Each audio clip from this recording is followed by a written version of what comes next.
नमस्कार विद्यार्थी मित्रांनो. तर माझ्या YouTube चॅनलमध्ये मी तुमचं सहर्ष स्वागत करीत आहे. तर तुमच्यासाठी एका महत्त्वपूर्ण विषयावरती व्हिडिओ घेऊन आला तो म्हणजे वन विभागामध्ये जी वनरक्षक पदाची भरती प्रक्रिया सुरू आहे. त्याच्यावरती सध्या माहिती आहे की तुम्हाला सुप्रीम कोर्टामध्ये केस सुरू आहे पेसा क्षेत्रासंदर्भात. त्यामुळे तो रिझल्ट होल्ड ठेवलेला नाही. बाकी सगळ्या पदांची डॉक्युमेंट व्हेरिफिकेशनची प्रोसेस सुरू असणार आहे. ओके. तर फक्त जो वनरक्षक पद आहे, त्याचा निकाल जो आहे तो लावला आलेला नाही आतापर्यंत, म्हणजे काहीच नाही केलेलं. तर त्याच्यामुळे काय करतो, की तो निकाल कधी लागेल या सगळ्यांची माहितीसाठी काय करतो, की हा व्हिडिओ घेऊन आला. तर सगळ्यात पहिलं तर बघा कशी आहे, आता ही आजच्याच लोकमतची ही आहे माहिती आहे. आजच्याच लोकमतमध्ये आलेली.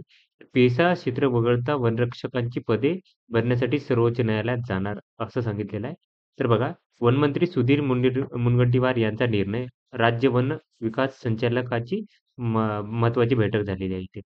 तर इथं जर बघितलं, तर टोटल जर पदं बघितलं तर वन विभागामध्ये लघुलेखक, उच्च श्रेणी लघुलेखक, निम्न श्रेणी, त्याच्यानंतर कनिष्ठ अभियंता, स्थापत्य, वरिष्ठ सांख्यिकी सहाय्यक, कनिष्ठ सांख्यिकी सहाय्यक या त्याच्यानंतरनं जर बघितलं तर लेखापाल या पदाची सर्व्हेयर आहेत आणि वनरक्षक या पदाची जी जाहिरात होती, ती आली होती.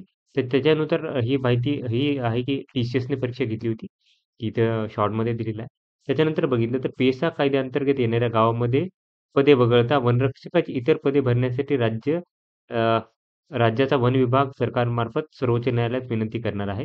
हजारो उमेदवारांना आणि त्यांच्या कुटुंबाला दिलासा मिळावा या दृष्टीने वनमंत्री तथा चंद्रपूर जिल्ह्याचे पालकमंत्री सुधीर मुनगंटीवार यांनी महत्त्वपूर्ण निर्णय घेतलेला आहे.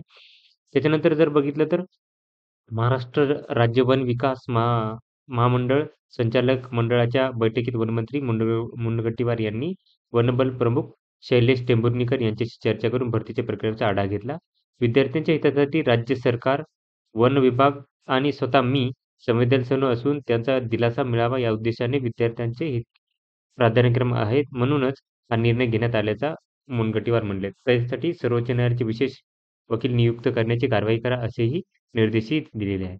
हजारो उमेदवार वनरक्षक या पदाची परीक्षा दिली असून केवळ पैसा क्षेत्राच्या अधिसूचने संदर्भात संपूर्ण निकाल जाहीर न होऊ शकल्यामुळे अनेक उमेदवार निकालाची वाट बघत आहे. अशी ही बाब मुनगंटीवार यांच्या लक्षात आल्यानंतर त्यांनी हा विषय विषय गांभीर्याने घेऊन वन विभागाला सूचना केल्या. थोडक्यात असे आहे, की बघा जे पेशा क्षेत्र आहेत, तर त्याच्यामुळे काय झालं की त्याच्यावरती काय केलं होतं, की म्हणजे केस करण्यात आली होती ह्याच्या सुप्रीम कोर्टामध्ये आणि त्याच्यानुसार जे पेशा क्षेत्र आहेत, त्याच्यावरती स्टे आला होता. तर त्याच्यामुळे तलाठी भरती, त्याच्यानंतर वनरक्षक भरती याच्यावरती काय केलं, की स्टे नाही आलेला, थोडक्यात होल्ड केलेली आहे आणि त्यामुळे काय केलं, की त्यांचा निकाल नाही लागला. बाकी सगळ्यांचा निकाल लागलेला आहे. तर ती गोष्ट हे करून काय केलं, की जे हे आहेत वनमंत्री आहेत, सुधीर मुनगंटीवार यांनी एक मीटिंग घेतली आणि त्या मीटिंगमध्ये असं डिसायडेड झालं, की ते क्षेत्र सोडून बाकीच्या ह्याच्यासाठी निकाल लावा. यासाठी काय करतील, की सुप्रीम कोर्टात ते हे करतील, अपील करतील आणि त्यासाठी त्यांनी काय केलं, की सूचना ही दिल्या आहेत.